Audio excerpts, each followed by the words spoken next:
Well, thank you all for being here for DEF CON 19. I'd like to introduce John Husband. Hello, John. Hi. John, a lot of us are grappling with a future we can't even imagine, and yet it's already here.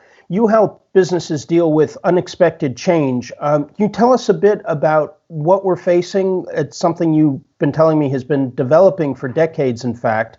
And what are some of the tools we can use to navigate these uncharted waters? Okay, I'll do my best. I, like everybody else, don't have a crystal ball, and I'm not an oracle, but I have been paying attention to how people work and how organizations work for quite a long time, about 40 years. I'd like to make just a quick correction before we start. I think on LinkedIn it said I'm an American consultant, and luckily or unluckily, whichever way you want to look at it, I'm Canadian. And I'm coming to you from the frozen north here in Montreal. Peter, thank you for the lead or the segue into a good starting point for me. I want to take a bit of a backflip into history, because we talk about a new world, and I keep saying, well, it's been coming at us for decades, and I want to go back to, let's say, around the turn of the 20th century, when just before World War I, and then it was followed pretty quickly by World War II.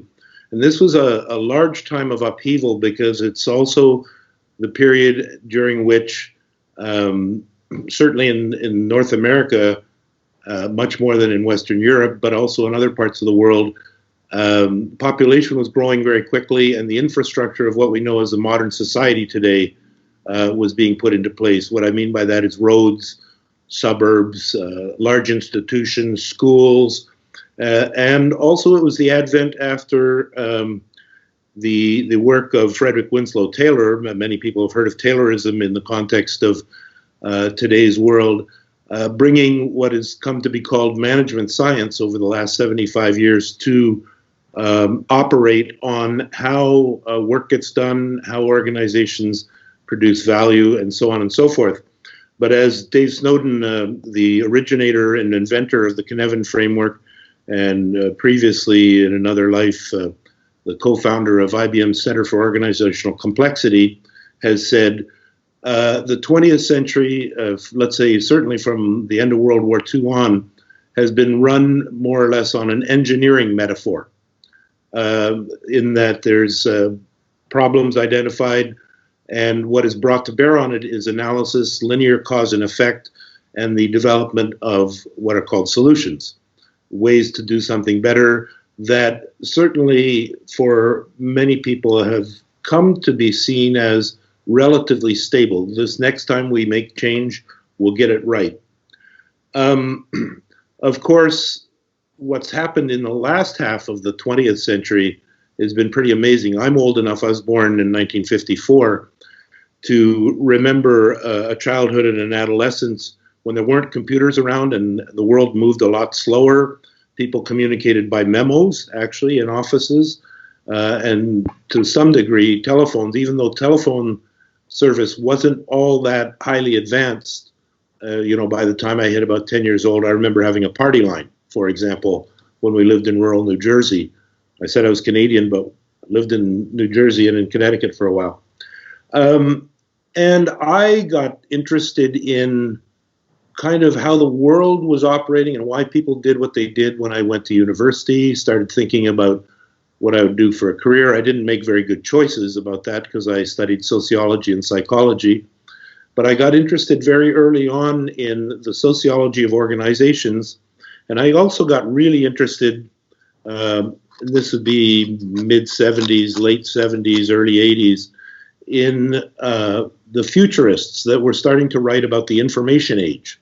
Mm-hmm. And it's something we've heard about now, most of us alive, for most of our lives, this era where information would be abundant, it would surround us, it would penetrate us, it would define or more and more many of the ways we do things, the things we build, the things we create, the kinds of services we offer. And if you think about it a little bit now, we often make our decisions about buying, whether it's a product whether it's a good, a service, based on the kinds of design and information and knowledge that have gone into it.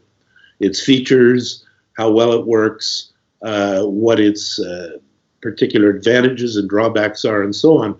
But this notion of using information to continually improve things was really the story of the last 30 years or so. And then, of course, and I'm, again, old enough to remember the first two jobs I had that were what I'd call adult careers. We didn't have computers.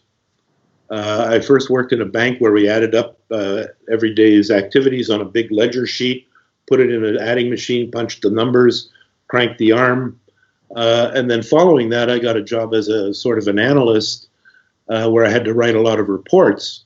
And there was still not desktop computers. So my secretary or assistant at the time said, you only get one revision of the report you just wrote, because what she used was carbon paper and whiteout to make changes.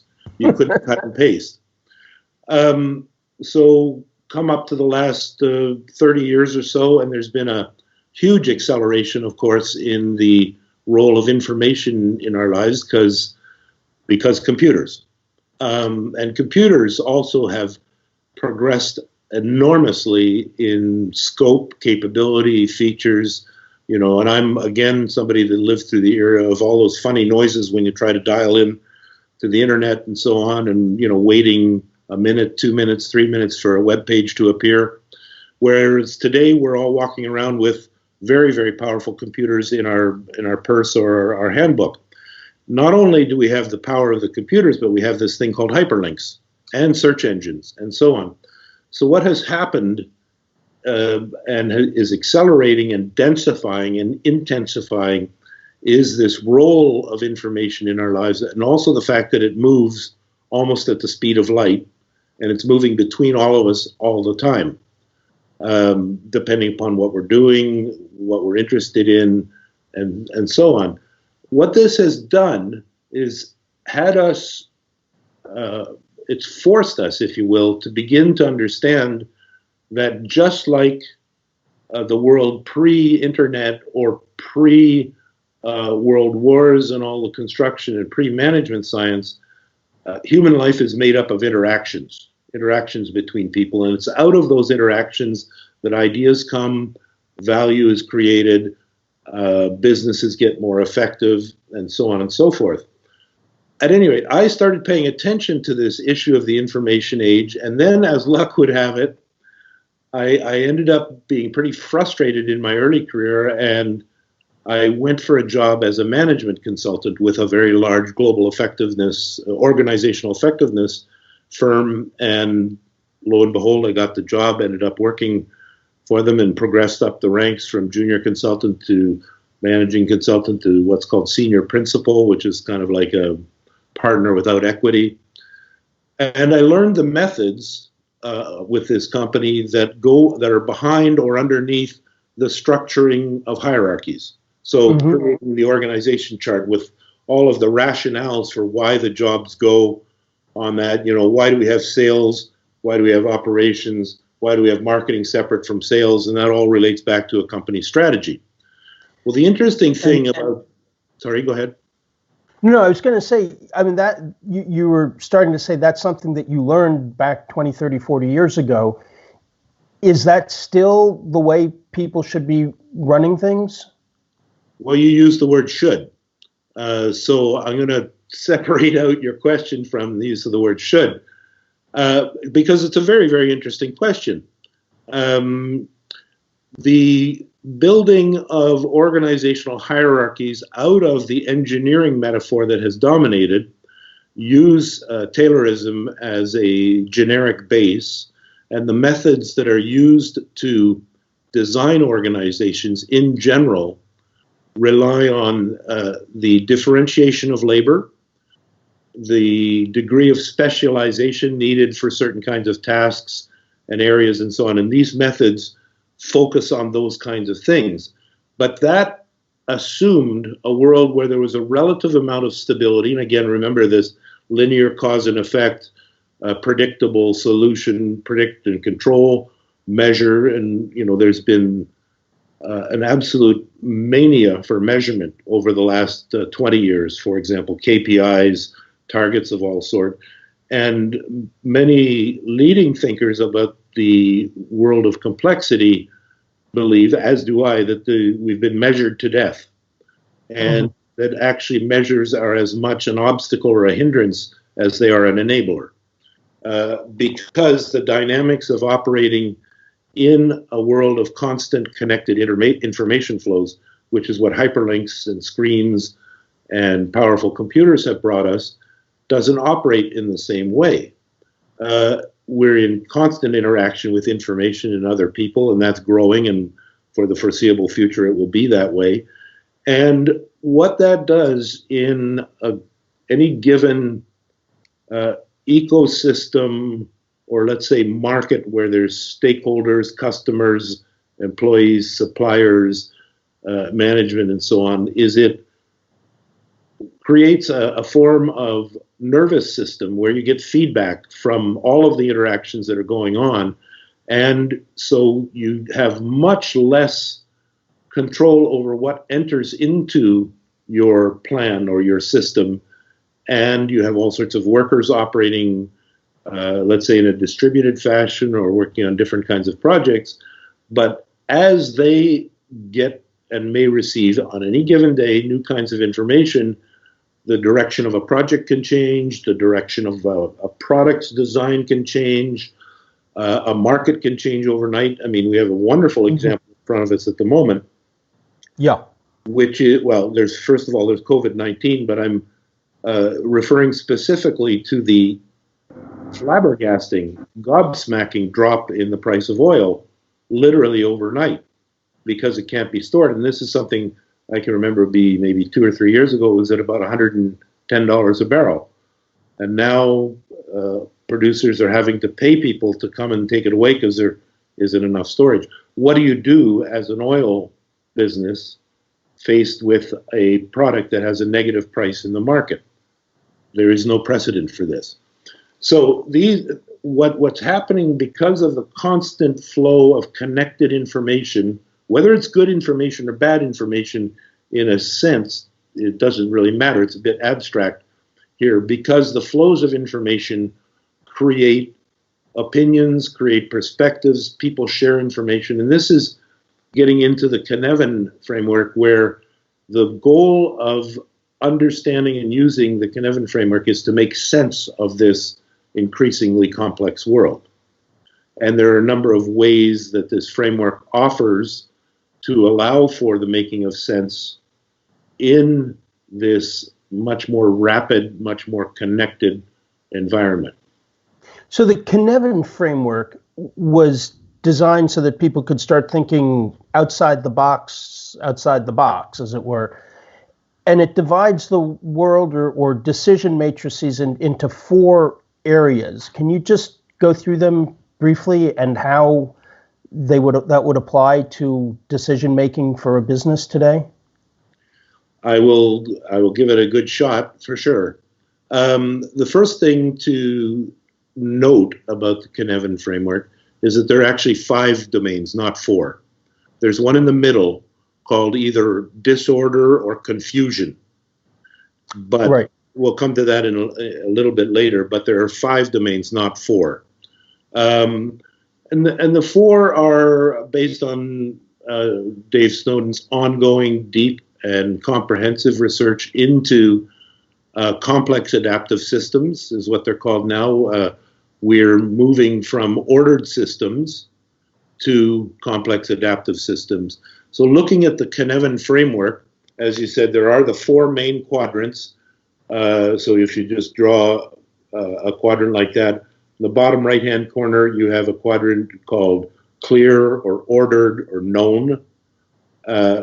And then, not known, clear or ordered or obvious.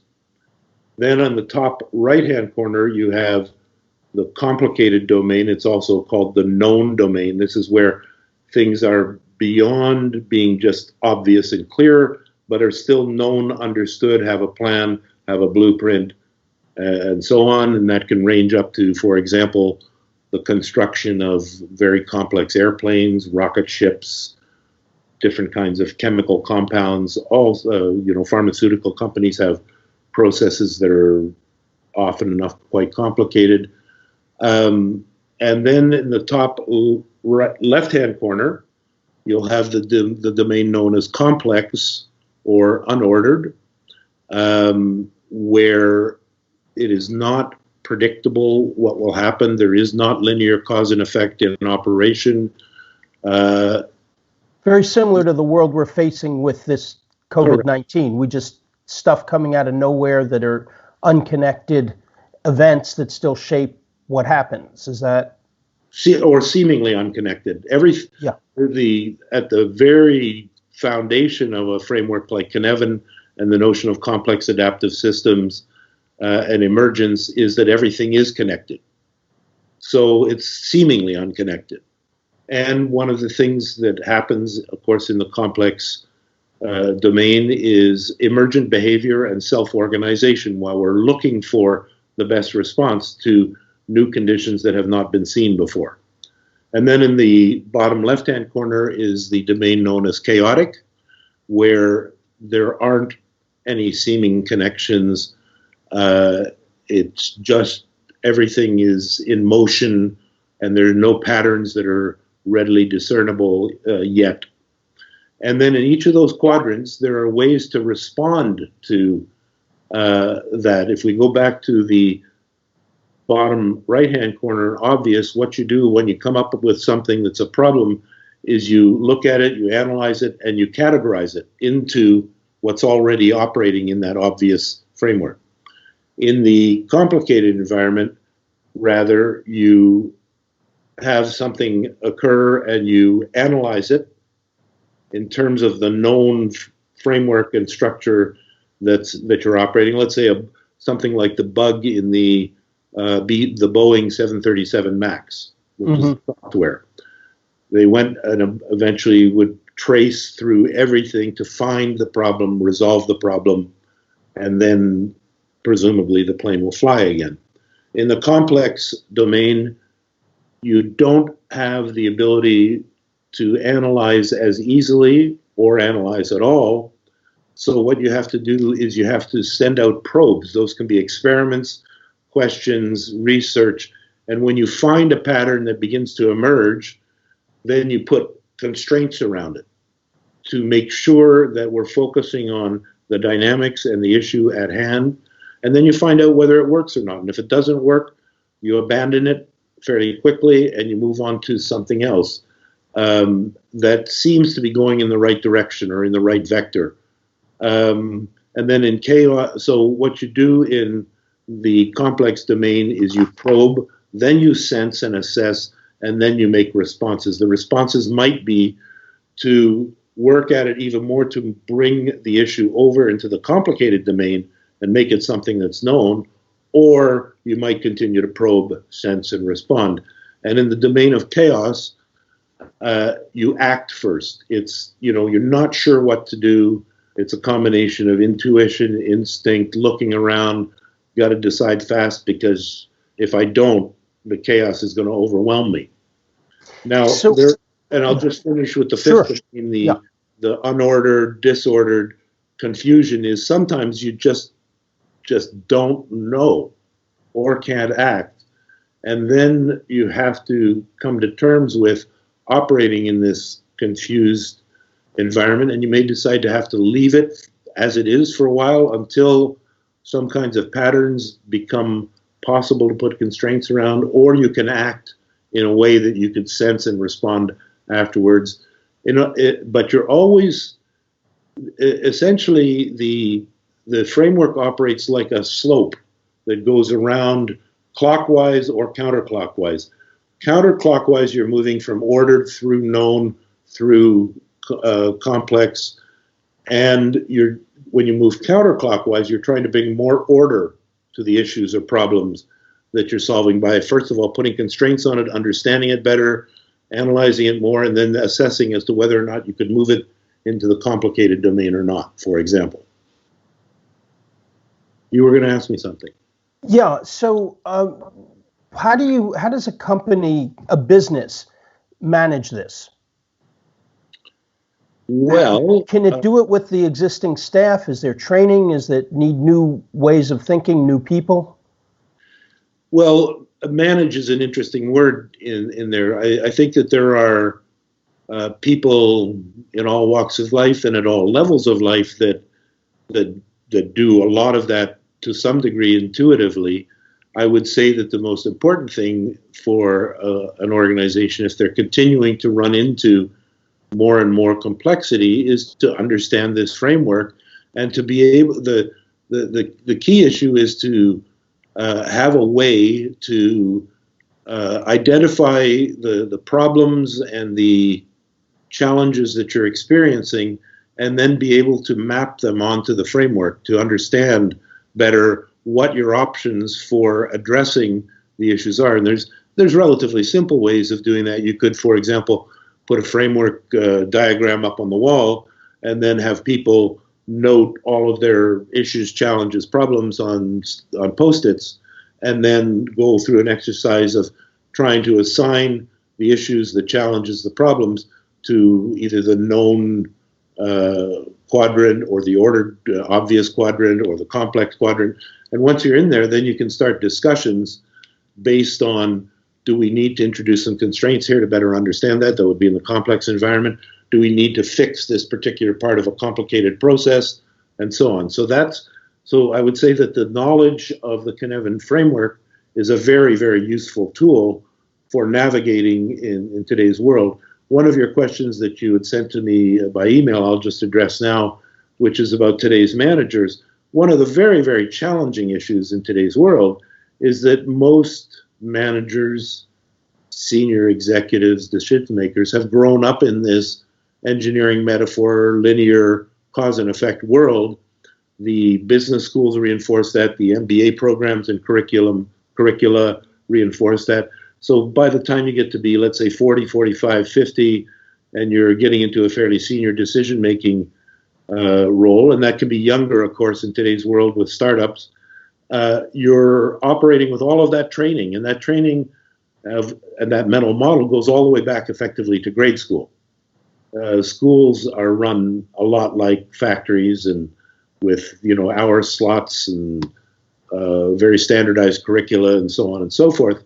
And as you probably know, if you're parents or if you're paying attention to the education world has been grappling with this new territory and new environment for the last 10 years, and more so over the last 5 years. There were experiments a few years ago with things like MOOCs, massive open online courses.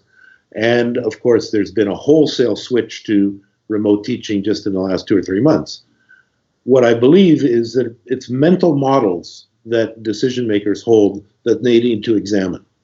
They need to, let's say, read about, understand, get trained in the Cynefin framework, and then start looking around them and seeing all of the examples of how complexity is what's driving more and more forward these days, and then begin to work at, how can I use my understanding of this complexity to better make decisions, to better operate with my colleagues, to introduce new kinds of learning and development. One of my colleagues, Harold Jarchi, has coined a term that we talked about the other day, perpetual beta. Everything's in motion, and something that finds its stride as a product or a service is likely to be changed quite regularly and quite often. One of the examples I've used in some of my presentations is, when I was a kid or an adolescent, you could only buy you had a relatively limited selection of sneakers and running shoes to buy from. Now, Nike, Adidas, Reebok, New Balance change their models, every 6 weeks, maybe every month, on an ongoing basis. This is fascinating, John. We're going to unfortunately have to cut this off now, but I would love just to keep talking to you forever about this. It's really interesting. I hope our listeners have gotten some interesting insights from this. You can find John's webpage online, John Husband. Thank you for coming. Thank you very much. I hope it was clear and useful. Fantastic.